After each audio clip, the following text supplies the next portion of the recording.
Les plus grands des péchés peuvent être commis à travers le smartphone. Les plus grands des vices peuvent être découverts à travers le smartphone. La moralité, le comportement peut être détruit. Attention, je ne généralise pas, mais dans certains cas, à travers le smartphone.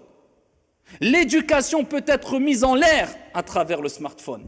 L'insolence, l'incitation au vol, l'incitation au meurtre dans certains cas, l'incitation à la perversité, l'incitation au grand péché, l'incitation au mal, l'incitation à... eh bien, peut être découverte et peut être enseignée à travers nos smartphones. Pourquoi ? Parce que vous savez très bien que maintenant, tout le monde partage tout et n'importe quoi sur les smartphones. Et ça attire les jeunes. Et ça attire les plus âgés aussi. Et ça attire les vieux aussi. Alors, ici, est-ce que c'est un ennemi de l'intérieur, oui ou non ? Eh bien, après avoir rappelé, certes, des choses connues par toutes et tous, mais le rappel profite aux croyants, eh bien, chacun pourra répondre à cette question. Pour moi, c'est un ennemi de l'intérieur. Pour moi, c'est un poison. Pour moi, vu comment je l'utilise et l'impact qu'il a sur moi, ou sur mes proches, ou sur mes enfants, c'est au contraire un bien. Donc, on ne peut pas donner une réponse générale. Mais est-ce qu'il y a plus de bien que de mal ? Ça se discute.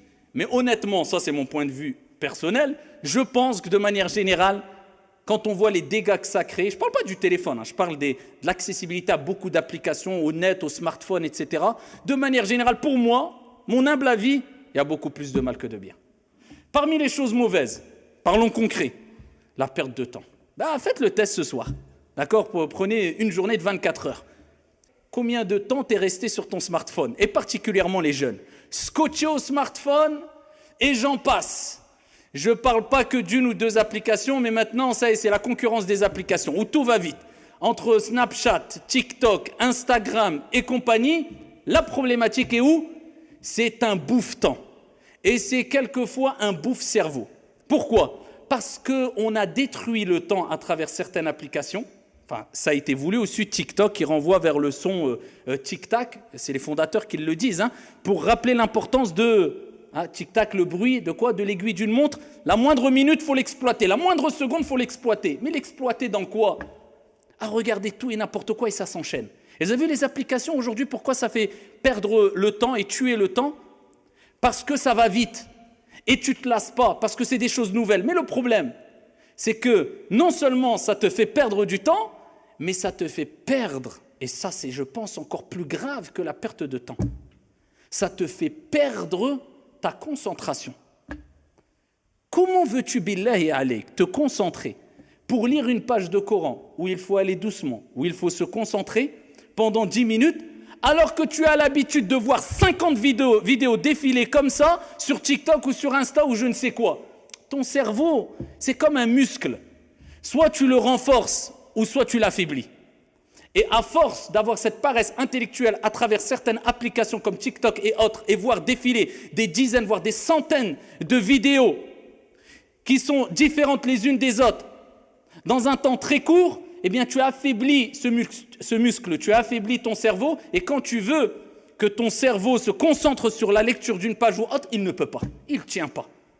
Et là, on est en train de tuer nos concentrations, et particulièrement la concentration de nos jeunes.